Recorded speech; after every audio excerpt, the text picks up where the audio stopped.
Tere. When people actually think about the wind energy, so most of them think about grid connection, about VTGs, about tip height, hub height. But really, if you work in the environmental team, so you know that the main stakeholders are much smaller and they can fly.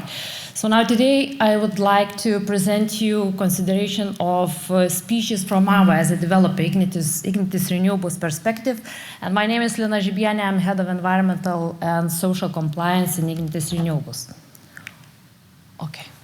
So my presentation will cover shortly about who we are, Ignitis Group and Ignitis Renewables, about sustainable and environmental responsible development, about environmental management during the construction and operational, and main lessons learned. And again, after we could have a discussion or questions from your side. So Ignitis Renewables, who we are. So let's start from the Ignitis Group. So Ignitis Group is the largest public company in the Baltics, and Ignitis Group companies operates in Baltics, in Poland, in Finland, and main segments are green generation, network, customers and solution, and reserve capacities. And 75% of Ignitis Group shares belongs to finance of Ministry of Lithuania, so we are a public company, and 25% is traded in Nasdaq Vilnius and London stock exchanges. And all the group purpose is to create 100% green and secure energy ecosystem for current and future generation. It's more, I think, already more than 4,000 people working in Ignitis Group, and we share, all the people share the main mindsets. And we are a team of energy smart people united by a common purpose, like I mentioned, 100% secure and green energy for future and current generation. And it's really very important for us because we are acting now, not waiting for the future, but we are doing all the steps what needs to be done now at the moment. And power to act from the charge we bring, and our main mindset are united by purpose, owning the challenge, passion for invention, and pursuing with excellence. So this is really very important to share between all of us and to move forward to the greener, I would say, future. So I'm representing Ignitis Renewables, and Ignitis Renewables is a green generation company. We operate in the Baltics and Poland. Here you can see our projects which we have already installed. So it's in total 1.4 gigawatts installed capacity. We are focusing on wind, solar, and batteries.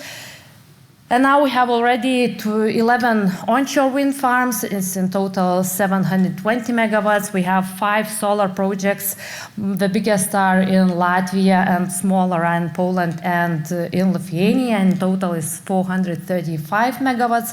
And 3 battery project is under construction now in Lithuania, and it will be 291 megawatts. And the main our goal to achieve till 2030 5 gigawatt installed capacity.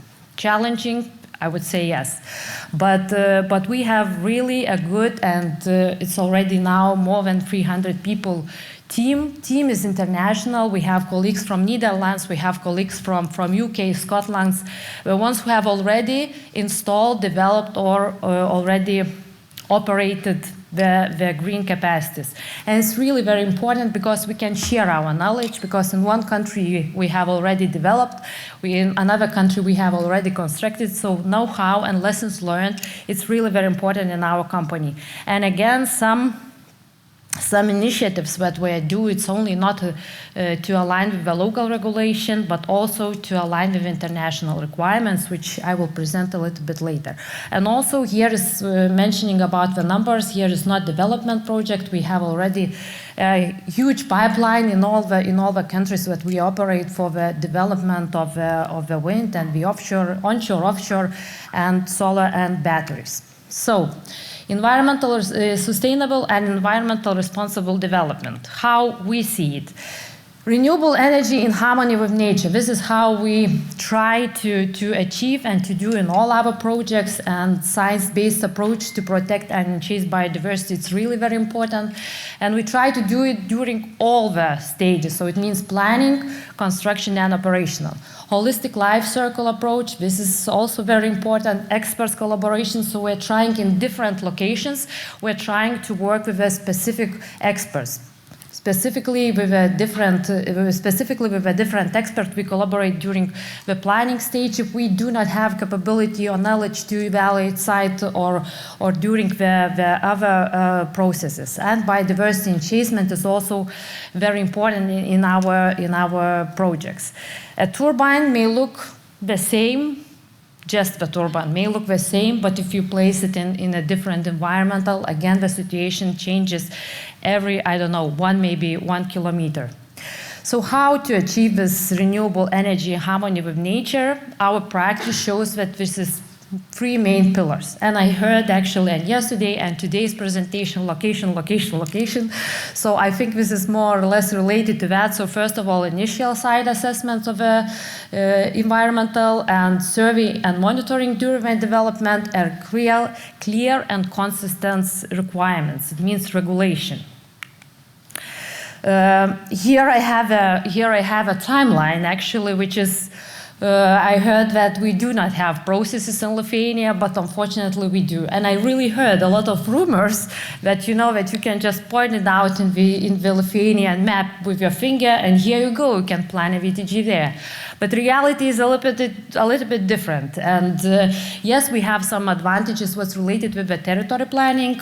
I will talk maybe about it a little bit later. But again, the initial site assessment and the development stage takes longer than its construction. Here is I mentioned about 4 years, but it's even could be longer. It depends on the sensitivity of the area. It depends on where you're applying, how many megawatts or VTG you're planning in that location. So, and I agree with that, to do the first work properly, so understand the nature. This is really very important, and it must come first, and only then we can build the wind farm there. How we are different from the other developments in most of the country, because we think what we will have in the next stages. So it means that if we are planning or developing the project, we understand that with this community, with that surrounding, with that ecosystem, we will live for a long, long time. And if we'll do some things, at the first steps, we know that the consequences will come. So this is really very important for us, because all the communication with the people, with the surrounding and everything is really very important. And we're always saying that we care, we understand, we hear you, and we're trying somehow to align all the requirements during our projects. Mitigation hierarchy is part of our policy, and this is what we are trying to achieve not only in Ignitis Renewables but in all the other countries. This is really very important, to the step first, avoidance. So how to achieve it, and comprehensive site assessment for all the territories is really very important. So at the beginning, we're using GIS specialists, we have it internal, we have also technical support, and we're doing really deep analysis of each site. Here you can see the layers of the GIS which we put in our assessment just to evaluate, is it really good location for the wind? And this is done by our internal team, environmentalist, GIS, and other technical. This is really very important to analyze and to evaluate environmental and social risk. It's really very important to see buffer zones, identify no-go areas, and this is very important that the developers, and I think all of the developers would agree with me, that we also want to avoid sensitive areas. We all understand that we will have consequences. We all understand that it will impact our electricity and so on. So this is really very important. And in this case, at the beginning, if to move one VTG from one land plot, it could take really, not quite, but really fast. It depends, of course, on the land lease agreement. But again, if you are moving your VTG in the next steps in the technical design, so you will need a lot of engineers, grid engineers, VTGs, and maybe you will need even to change environmental impact assessment decisions on to do the other things. So only when we were doing this assessment of the territories, and we identify the areas with the less risk, then we can move forward into the next steps. And this is also really very important when wind energy and nature can coexist, when the development starts with understanding. So this is really very important. A lot of homework, if we will do at the beginning and we will select the best location, it will be easier for us in the next steps, and we will have more green lights for the energy production, and there will be less consequences or less mitigation measures, stoppages or something will be next in our next steps. So moving to processes. So yes, in Lithuania we have one advantage. So it's related actually with territory planning. And it was, I think, 4 years already ago when the ministry, we have such kind of a breakthrough package, I would say, regarding the renewable energy. And the ministry decided that for the wind energy, we do not need to make a special plan. Before that, we had to make it, and it lasted from 1.5 years till 2 years. And it was decided that it's not necessary. Why? Because during the territory planning or the special planning, there was part of a strategic environmental impact assessment, but the evaluation, I would say, were more general. At that stage, when you're doing the special plan, you don't know the VTG locations, you are doing just evaluation of general requirements, checking some environmental issues, but it's not detailed. The detailed analysis comes with the environmental impact assessment. So I think this is a little bit differences with the Estonian requirements. So because you have another system. So in Lithuania, we're doing a deep analysis in environmental impact assessment. So comparing to another countries, so the same, for example, we have, not the same, but in Poland we have at first, we are doing territory planning and then moving to environmental impact assessment. In Latvia, we are doing territory planning after environmental impact assessment, so the country differs, but this advantage, I would say, from the special planning and from the territory planning, it was really very good. Just the only thing we had, but some municipalities still wanted to do a special plan. And we had a situation that anyway, it was in the legal acts, it was left such kind of a solution that the municipality can do it.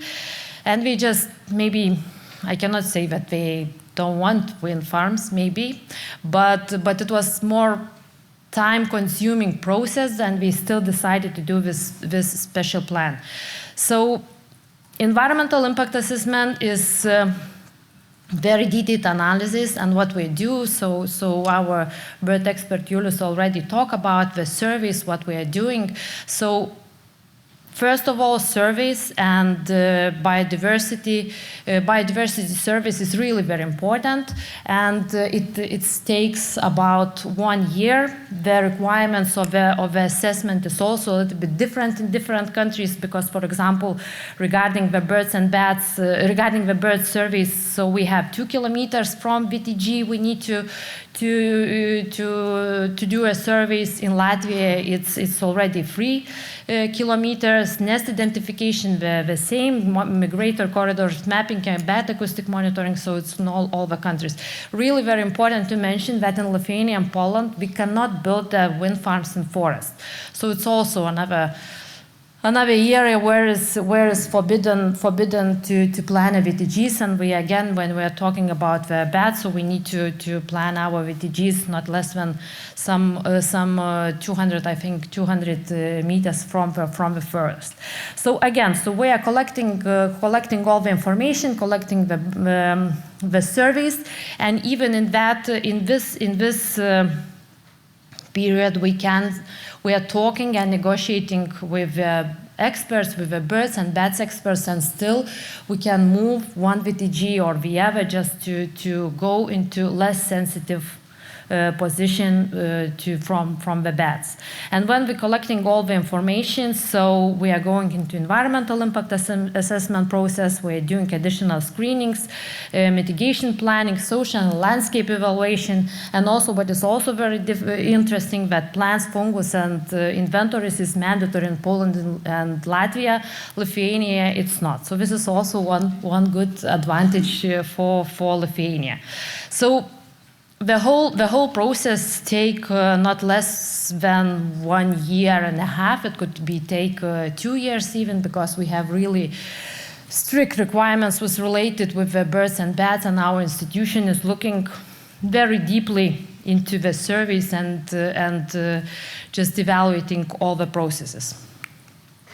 What is the difference again with the countries? So here you can see comparison from Lithuania, Latvia, Poland, and Estonia. So some interesting information from that perspective. So when we're talking about the buffer zones of Natura 2000 kilometers to Natura 2000, so we have a clear buffer zone. Lithuania is 2 kilometers, and you cannot plan a VTG near Natura. If we're talking about the Latvia, so this is very interesting, because if you're moving with a short environmental impact, like we're saying screening process, it's even shorter when it's not the full AA. So you can put there, if you are putting the VTG 2 kilometers from the Natura, so all good. If you would like to put it near, so you can just, you need to do environmental impact assessment, the full scope, and then there is a possibility to move next to, near to Natura 2000. In Poland, it's only 500 meters, so it's also quite interesting situation, because the distances is really very different. Regarding the bats, so all the buffer zones is more or less the same. And here we, and about the birds, so it's interesting, I would say, comparison, but if you see that, I don't know, would you agree with me, but Lithuania has the strictest requirements was related to the bats and the distances with the bats. So in first number is like we as a developer say no-go zone. Why no-go? Because if you are planning your VTG in such kind of a distance, you need to turn it off for half of a year. What does it mean for the developer? So it means that no-go with such kind of a VTG, because the financial model just will be not acceptable for the next steps. And another area is where you need to implement mitigation measures. So again, you are checking the layout and just trying to avoid this situation. Of course, the distances is really very big, but again, in this case, when you are just planning your wind farm, so it's better avoid also the situations because mitigation measures, it's again could, you know, we have sometimes our institution thinks differently, so at the beginning we can ask a mitigation measures like equipment, but later they could be also applied on half of the stoppage, and this is really all the developer try to avoid in such kind of situations. So what's interesting of specifically of different countries.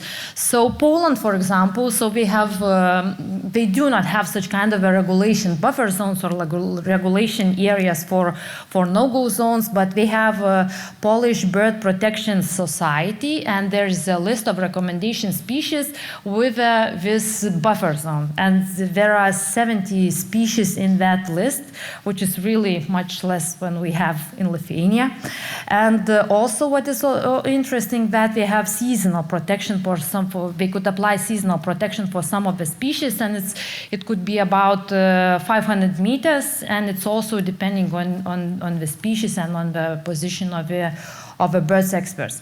From my perspective, Poland pay more attention to the bat protections and more stricter requirements and identification and all the surveys is there more going with the bats. About Latvia, what they have, so they have also very interesting things. So they have micro-reserves, and micro-reserve is dedicated area to protect one specific species. But again, if you would like to plan a VTG there, so the compensatory measures must be applied. So it's also like area dedicated for that specific species, but there is, when it's bud, so there is a possibility. And actually, I saw one of the environmental impact assessment requirement that final decision that VTG was planned very next to that micro-reserve, or even in the just in that territory, and there was asked to create a new micro-reserve in another area for such kind of a species. It was 50, I think, hectares, 52, in total 100 hectares. And also in the Latvia case, we do not have any regulation, do not have any requirements what's coming from the law, and everything, the suggestions or recommendation is coming from the experts, from the bats experts and from the birds experts. And in Lithuania, so I think you have already heard about our regulation. We have a regulation, and it was adopted already, actually yesterday. We have a third version, if I remember correctly. It was adopted at the end of 2023, changed 2024, and now we have again a new version of this regulation. So it's changing quite often. But in general, what I wanted to say, regulation to regulate such kind of requirements, in my personal opinion, is important.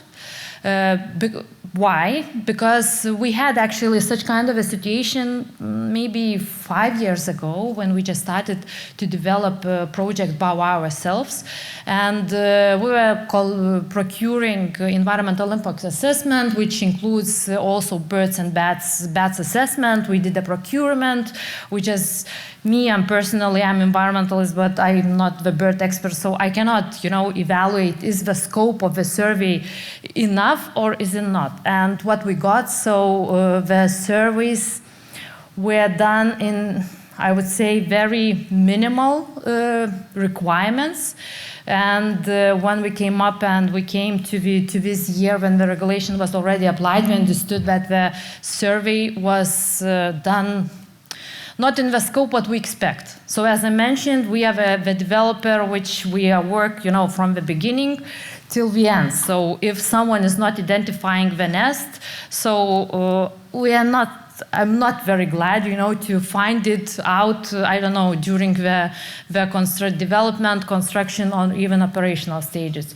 For some developers, maybe it's good, but in general, we need to understand where we are planning our wind farm, and it's really very important that the rules would be the same for all the developers.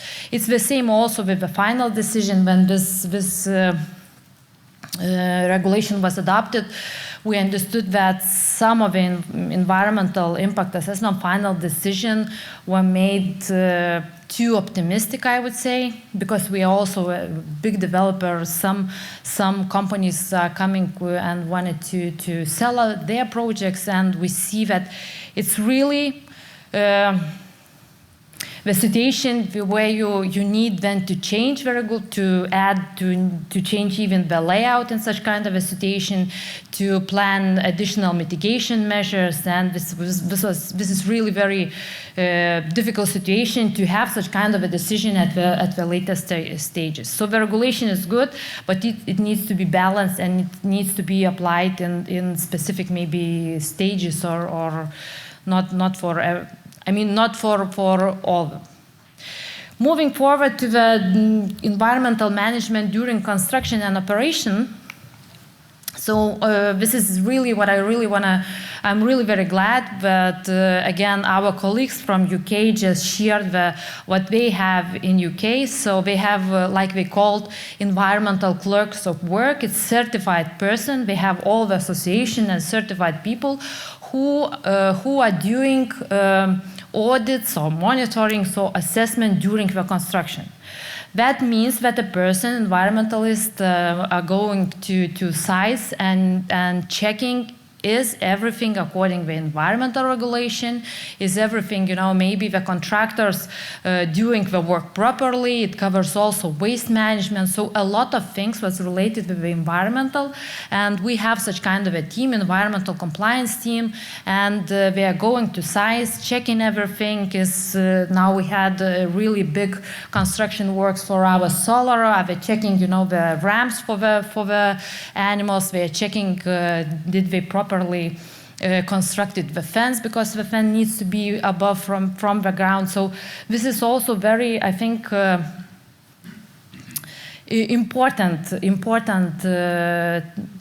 what we're doing, and to be really very honest, for the constructions and for the construction company, it was a little bit surprised because they used to have health and safety specialists, but we used to have, environmentalists, so I'm not sure. So it was a little bit surprised, but this is the area where we can improve our constructions, and we could, a little bit push up our quality, construction quality into higher level.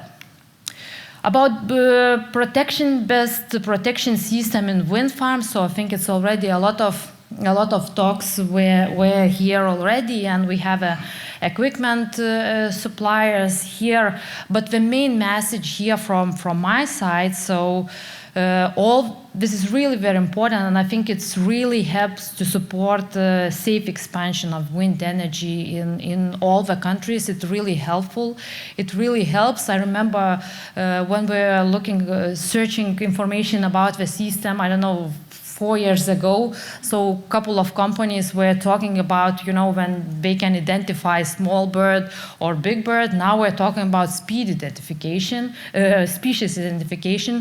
So with AI, the technology is really moving very, very fast and in a really very nice very nice future. And what we are waiting also for the bats, what will be with the bats also to use maybe, and to look for opportunities to use the system there. The only thing what we lessons learned from our side, so the system must be trained, so it needs time. So if a developer is planning to have such kind of a system, so it's really very important to train it specifically for that location, for that species. And then we used also our local bird expert and the company expert. So it was really very good team, I would say, and we did a really good work for this project. And post-construction monitoring, it's also one of the things that it's really need to be mentioned. Again, when we're talking about monitoring, so our compliance team is also going into the operational projects to visit the site, to see is everything okay, the grass and the surrounding areas, so we're checking the surroundings. So this is one thing, but another thing, we have this post-construction monitoring, and this is definitely ensures environmental compliance and future improvements, and we can collect data and to look for the possibilities and to minimize the restrictions, to have less of course, if the results are good, and it could evaluate what we predicted during environmental impact assessment and with what we have now, also the compliances, and it could detect unexpected wildlife impact and improve future project, because everything lessons learned we can study from the previous project and just use for one or the other. And monitoring turns data into better environmental protection and smarter wind farm development. So I think I definitely agree with this sentence, and it really helps to improve.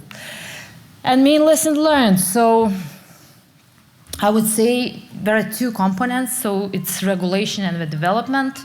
And again, wind energy and nature can coexist. When the development starts with understanding, it's really very important, to talk not only about the megawatts, about the grid, but also about the environmental, about surrounding, about where we are planning, about the community attitude and community communication. And regulation could protect wildlife and habitat, again, provide clarity for the developers, which is really very important in my opinion, and reduce the conflicts. And when we're talking about the development, so again, the homeworks, initial site assessment and environmental assessment, again, to select and to location, again, the word which was mentioned a lot of times, this is really very important in that, and then we could have really good wind farms in all the countries.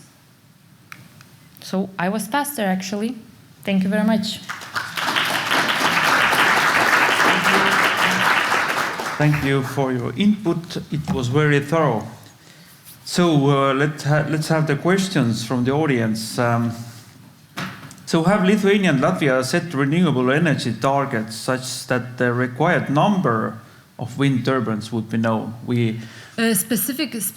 So the main Lithuania goal is till 2050 to be to have electricity from renewable energy. So this is one only thing. Do we have a clear number of VTGs? So it's not like this. Everything is depending on the grid. So this is really very important. I'm responsible for the environmental, social aspects. But when we are talking about the specifically capacities, so everything is depending on the grid. Because our minister has told that in Estonia we need 100 wind turbines more to land, or something like that. I'm not familiar with such kind of a number. Okay. Did you make a biodiversity management plan for the wind park? If you did, was it voluntary or bank requirement? So actually, we did for one of our project last year. It was a requirement from the lender's perspective. So we're talking like international requirements, but we are planning to do it for all our projects. So this is another topic which we are really try to, as I mentioned, to align not only to the local requirement, because it's not necessary from the legal perspective for Lithuania or Latvia, but we are planning to do for all our wind farms. So are there any court disputes ongoing in your development countries, including Estonia? And if so, what kind? Some court disputes. Are you in court with some development? Actually, in Lithuania, we have just maybe it's a court. But what we have, so we have one environmental impact decision where we got a negative decision because of the landscape. And we did additional investigation. We included landscape expert, and his opinion was that it's okay, that it's allowed at VTGs in that specific location, but the final decision maker was against it. So we are regarding it in a court. So there's a question, what is the difference between a simplified EIA and a regular EIA in Latvia? In Lithuania, I would start from Lithuania, but environmental impact assessment law says if you are planning less than 7 VTGs in Lithuania, and it's not related to the Natura, to the forest, and to the sensitive areas, so you can move forward with the screening environmental impact assessment. So it's a shorter, I would say, report for that specific activity, and the final decision maker is only one institution.